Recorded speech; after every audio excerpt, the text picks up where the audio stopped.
Mga master, okay lang bang? Huwag niyong skip ang mga ad sa aking mga video kung okay lang mga master. Salamat sa solid na suporta po. Yon, what's up mga masters? Nandito na naman tayo sa panibagong araw, panibagong kabanata na naman ang pagsasama-samahan natin ngayon guys.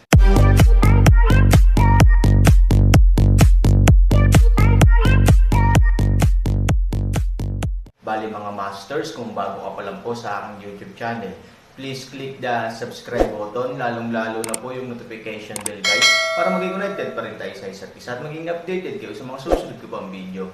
Bali mga masters, bago natin umpisahan ng kwento ay mag-shoutout po muna tayo para sa mga solid nating tagapakinig. Shoutout kay Roel Gatbonton at shoutout kay Marcos Evangelista. Yun na nga mga masters, no? Bali hindi na ito patagalin. In 3, 2, 1, let's go!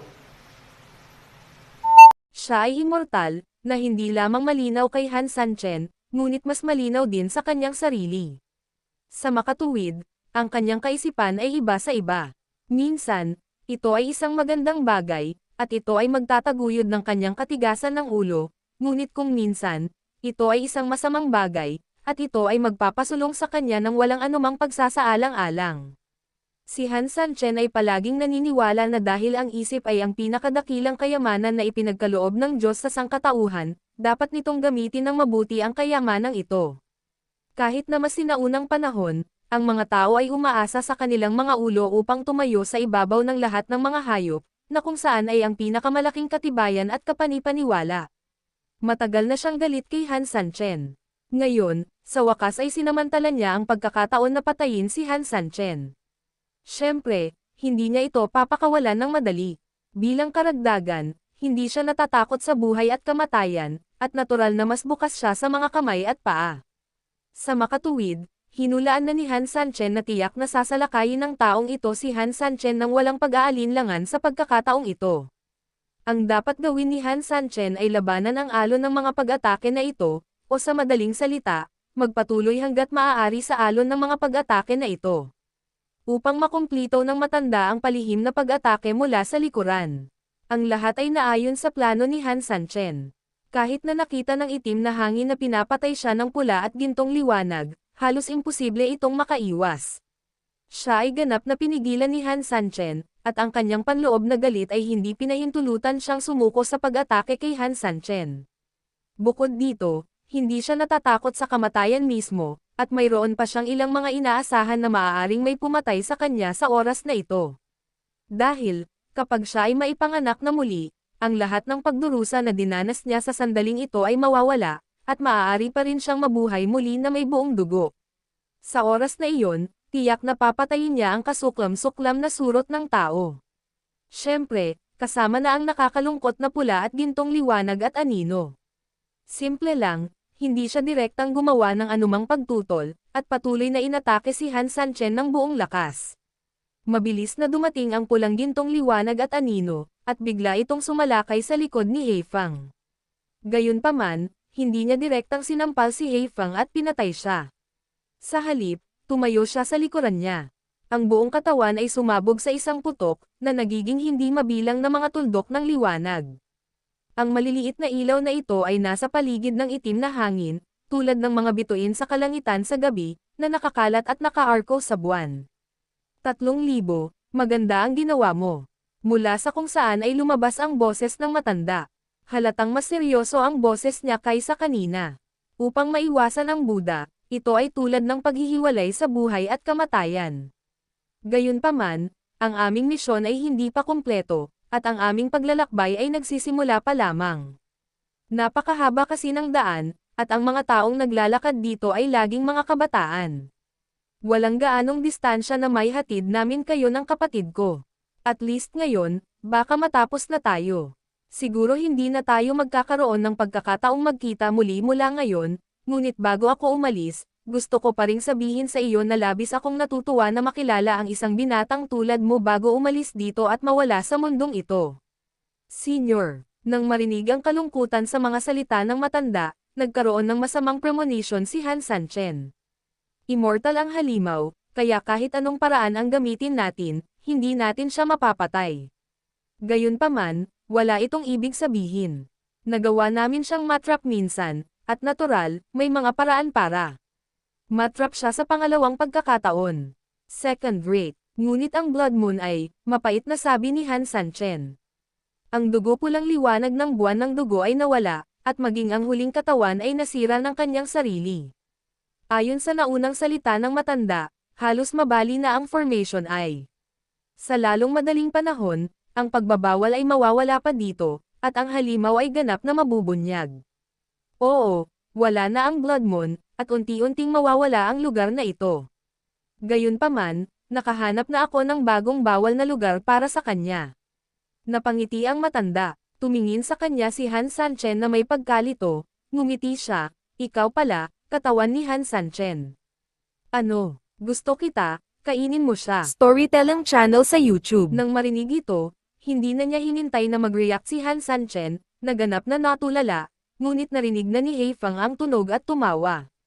Hindi man siya makapagsalita ay halatang nasabi na ng tawa nito ang lahat ng gusto niyang ipaliwanag.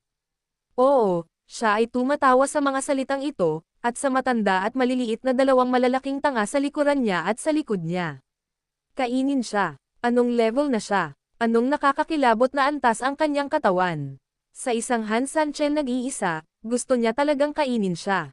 Hindi pagmamayabang na sabihing hindi pa isinilang ang taong makakain sa kanya sa mundong ito. Noong nakaraan, ang grupo ng mga nabubuhay na dumi sa ipinagbabawal na lugar na ito ay hindi maaaring magtipon sa kanilang sarili, lalo pa siyang saktan at kainin.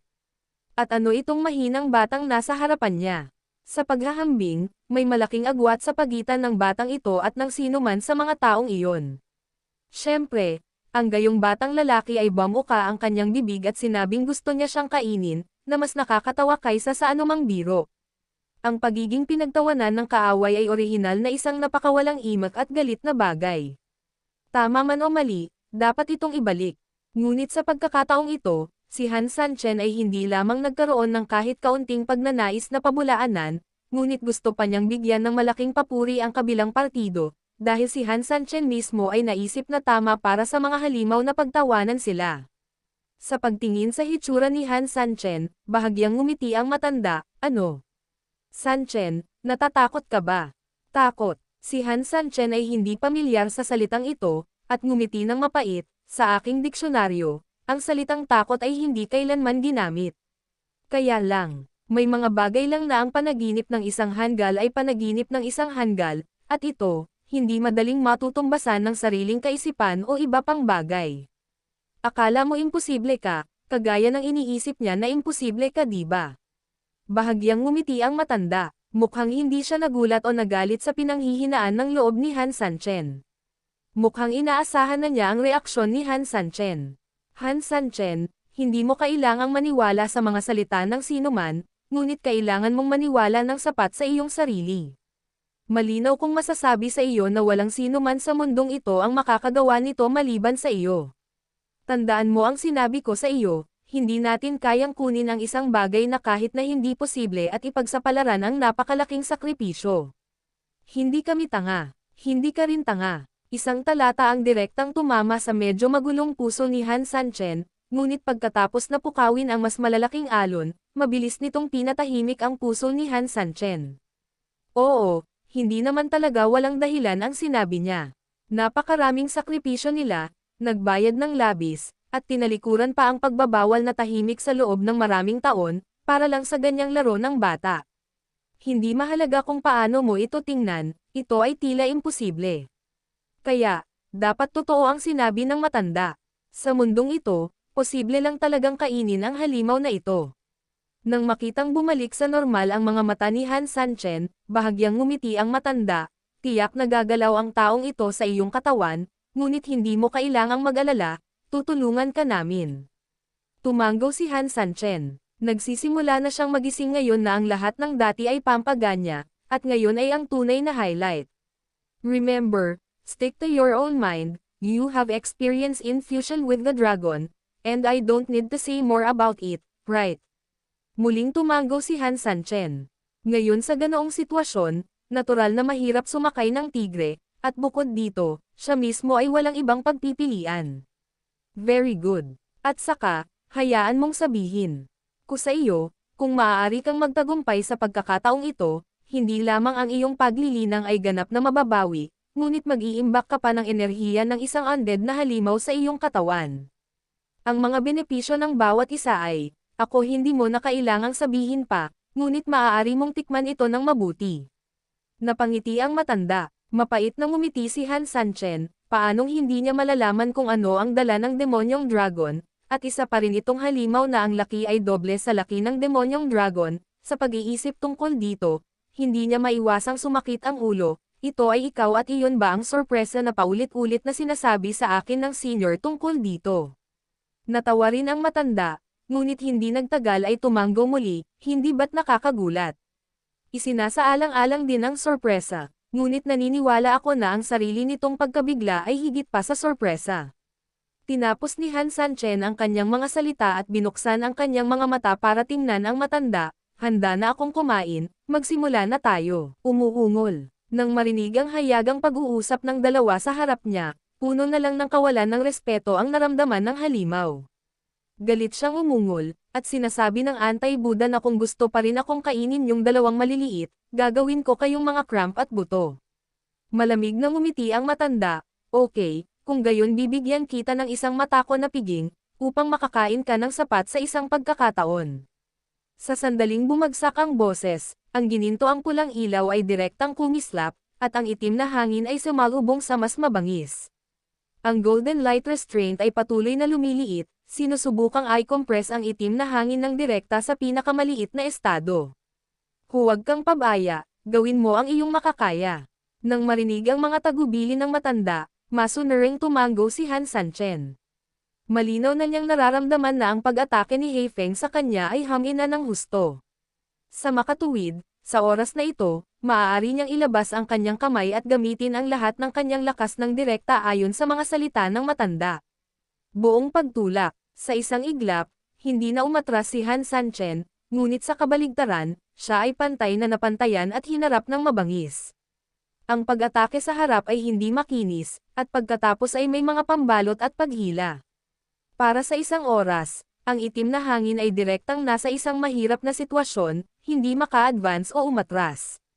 Baliin mo ako. Galit na umaalingaw-ngaw ang boses ng matanda, at sa sumunod na segundo, lalong naging mabangis ang pagkakasalubong. Sa ilang sandali, ang itim na hangin ay mayroon pa ring kaunting itim na hangin, ngunit ito ay mas katulad ng isang ginintoang at pulang ulap. Gayunpaman, ang laki nito ay lumiliit na parang baliw. Galit na umungol ang halimaw, at kasabay nito ay bakas ang gulat sa kanyang mga mata. Alam niyang pinaglalaroan siya ngayon ng lalaking nangingibabaw sa katawan sa pula at gininto ang liwanag. Baliw ba talaga ang matandang ito? Para lunukan ng batang ito ang sarili sa kanyang katawan, hindi man lang niya ginasto ang sarili niyang kamalayan. Alam mo, ito ang magpapanatili sa kanya magpakailanman.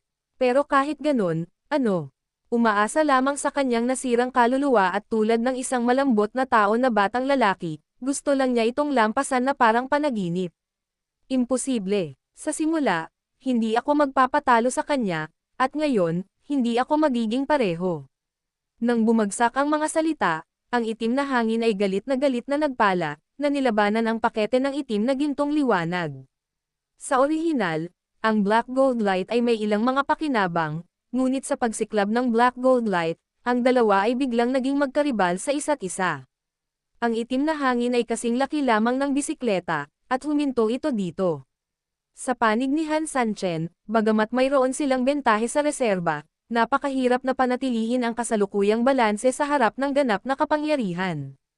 Sa ngayon, ito ay isang sitwasyon ng balanse, ngunit ito rin ay isang sitwasyon kung saan walang magagawa ang magkabilang panig tungkol sa isa. Humph! Malamig na bamantong hininga ang halimaw, na parang nagpapakitang gilas at nagdedeklare ng digmaan. Parang sinasabi niya sa inyong dalawa, kahit magkatrabaho kayong dalawa, kahit matanda na kayo na naglalaro ng dirty sa likod, pero kung gusto mong makamit ang layunin, mangarap. Senior, deadlock na tayo sa kanya, walang magagawa, ano ang dapat nating gawin? Medyo nababalisa si Han Sanchen. Masyadong malakas ang lakas ng kalaban. Kahit na halata na nakagawa na siya ng malakas na pagyuko, halatang masyado siyang nag-iisip kung gusto niyang basagin ang kasalukuyang balanse sa pamamagitan ng pagpupumilit. Para itong dalawang tren na hindi nagbibigay daan sa isa't isa, at kailangan nilang lumaban para manalo sa isang riles. Bagamat pantay na tugma ang magkabilang panig, hindi matitinag ni isa ang isa. Ngunit hindi maaaring baguhin ng isang maliit na balahibo ang balanseng ito. Pero sa ngayon, walang ibang tao sa paligid na makakatulong sa kanya. Malinaw na kay Feather sina Su Yingxiao at Ziking. Napakahirap para sa kanila na tumulong. Ang mga anino ay sapat na mabangis, ngunit paano siya nakapasok? Si Han Sanchen ay ganap na desperado. Ang bawat galaw ay aktwal na naaayon sa plano, at karamihan sa mga resulta ay halos kapareho ng kanyang hinulaang. Ngunit ito ay nangyari na sa pinakakritikal na yugtong ito, dahil ang bawat hakbang ay maaaring magkaroon ng kaunting paglihis, at sa wakas ay nagiging napakalaking buhangin. Kaya magkano na ito ay imposible upang iling ang balanse sa lahat. Damn it! Kinagat ni Han Sanchen ang kanyang mga ngipin, hindi pa dumarating ang pinakamahirap na oras, ngunit direktang nakatagpo siya ng mga hadlang. May paraan ba para maantala ito?